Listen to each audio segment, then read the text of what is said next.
Assalomu alaykum aziz tomoshabinlar. Bugun O'zbekiston Respublikasi Markaziy banki 8-iyun sanasi uchun xorij valyutalarini o'zbek so'miga nisbatan qiymatini e'lon qildi.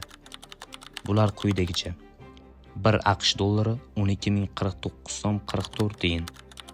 100 dollarimiz esa 1.204.944 so'mni tashkil qilmoqda. Ana endi yevro kursiga e'tiborimizni qaratamiz. Bugun 1 yevro 14.024 so'm 34 tiyin. 100 yevro esa 1.402.434 so'mni tashkil qilmoqda. Endi Rossiya rubliga e'tiborimizni qaratamiz. Bugun 1 Rossiya rubli 163 so'm 92 tiyin.